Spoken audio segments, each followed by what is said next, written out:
Good morning, all of you. Today I am going to explain depression in freezing point. तो आज हम depression in freezing point के जितने भी numericals हैं उन पे चर्चा करेंगे। इससे पहले जो हमने बताया था आपको एलिवेशन इन बीपी के बारे में बताया था और उसके न्यूमेरिकल्स हमने बताए थे। तो उधर देखिए आप डिप्रेशन इन फ्रीजिंग पॉइंट जो होता है वो डेल्टा टीएफ होता है और डेल्टा टीएफ इक्वल टू होता है के F into W B into 1000 upon W A into M B, ये उसका फॉर्मूला है। और डेल्टा टीएफ जो है वो डिप्रेशन इन फ्रीजिंग पॉइंट है। केएफ यहाँ पे जो है molar depression in freezing point है। केएफ क्या है? Molar depression in freezing point. बाकी आप जानते हैं W A mass of solvent होता है, W B mass of solute होता है, एम बी मोलर मास होता है और delta TF depression in freezing point हो गया और केएफ जो होता है वो molar depression in freezing point. ये तो डेल्टा टीएफ वाले केस में है। एक दूसरा इसका फॉर्मूला और भी है। जब मोलरिटी के केस में कौन सा फॉर्मूला होता है? Delta TF equal to KF into M. यहाँ स्मॉल एम क्या है? मोलरिटी है और केएफ क्या है? Molar depression in freezing point और delta TF depression in freezing point को डिनोट कर रहा है। अब इसके बाद हम इस पे जो है न्यूमेरिकल करेंगे। अब जो न्यूमेरिकल हमारा है 45 gram of ethylene glycol, ethylene glycol C2H6O2 इसका फॉर्मूला है, is mixed with 600 gram of water. तो ये इतना 600 ग्राम वाटर में मिक्स्ड है। कैलकुलेट, इसमें कैलकुलेट करना है number 1 the freezing point depression यानी delta TF number 1, number 2 the freezing point of the solution, freezing point of the solution भी हमको फाइंड करना है और केएफ दिया हुआ है इसमें कितना 1.86 केजी मोल इनवर्स। तो ये क्वेश्चन हमको गिवन है। अब इसका हम सॉल्यूशन करेंगे। आपको पता है कि फ्रीजिंग पॉइंट डिप्रेशन के लिए जो फॉर्मूला होता है वो delta TF equal to KF into W B into 1000 upon W A into M B. ठीक है। अब केएफ हमें गिवन है 1.86, डब्ल्यू बी पहले ही बता चुका हूं मास ऑफ सॉल्यूट, सॉल्यूट यहाँ पे कौन है? Ethylene glycol. वाटर क्या है? सॉल्वेंट। तो हाउ मच क्वांटिटी, कितना क्वांटिटी है इथाइलिन ग्लाइकॉल का? 45 ग्राम, तो 45 रख दिया इंटू 1000 अपनी जगह है। W A mass of solvent how much, कितना है? ये 600 gram of water, 600 into MB, MB क्या है? मोलर मास किसका? इथाइलिन ग्लाइकॉल का। अगर आप मोलर मास फाइंड करेंगे ना कार्बन का 12 into 2 plus hydrogen 1 into 6 plus 16 into 2, तो ये 62 आ जाएगा। इनको हमने सॉल्व किया तो ये हमारा 2.25 केल्विन, ये हमारा क्या आ गया? फ्रीजिंग पॉइंट डिप्रेशन आया, डेल्टा टीएफ आया है। अब दूसरा हमने पार्ट जो है फ्रीजिंग पॉइंट ऑफ सॉल्यूशन निकालना है।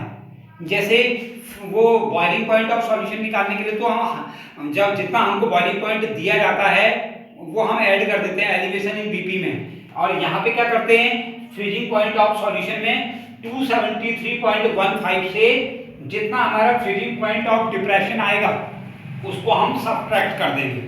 तो 273.15 माइनस 2.25 केल्विन, ये हमने सब्ट्रैक्ट किया तो ये हमारा 270.90 केल्विन जो है वो फ्रीजिंग पॉइंट ऑफ सॉल्यूशन आ गया। फ्रीजिंग पॉइंट सॉल्यूशन कैसे निकाला जाता है? ये एक स्टैंडर्ड कंडीशन होती है 273.15 से जितना हमारा फ्रीजिंग पॉइंट डिप्रेशन आएगा वो सब्ट्रैक्ट हो जाएगा। अब नेक्स्ट क्वेश्चन है the freezing point of a solution containing 0.3 gram of acetic acid in 30 gram of benzene is lowered by 0.45 degree. Calculate van't Hoff factor. इसमें वॉन हॉफ फैक्टर कैलकुलेट करना है, means I. KF दिया हुआ है benzene का 5.2 KG mole inverse. अब सबसे पहले जो फॉर्मूला हमारा है वॉन हॉफ फैक्टर का, उससे पहले हम डिप्रेशन इन फ्रीजिंग पॉइंट हमको निकालना होगा, क्योंकि इसमें एक मोलर मास हमको गिवन है और दूसरा हमें कैलकुलेट करना पड़ेगा, तब हमारा आई निकलेगा। उसके लिए हमें फॉर्मूला यही अप्लाई करना है कि delta TF equal to K F into W B into 1000 upon M B into W A.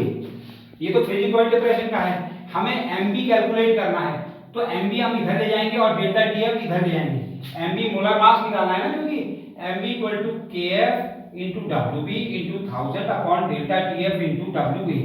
ये एम बी इधर चला गया और डेल्टा टीएफ इधर आ गया। अब वैल्यू अप्लाई करके देखो, के एफ है, के एफ का वैल्यू ये दिया हुआ है, डब्ल्यू बी वही है मास of solute, mass of solute हाँ 0.3 ग्राम, हमेशा कम होता है, इंटू 1000 अपनी जगह है। डेल्टा टीएफ कितना दिया हुआ है हमको, ये 0.45 इंटू डब्ल्यू ए कितना है हमारा, मास ऑफ सॉल्वेंट, ये दिया हुआ है 30 ग्राम। ये इसको हमने सॉल्व किया तो मोलर मास हमारा कितना आ गया, 113.8 ग्राम। ये हमारा मोलर मास आया है, जो हमने क्या किया है, ऑब्जर्व किया।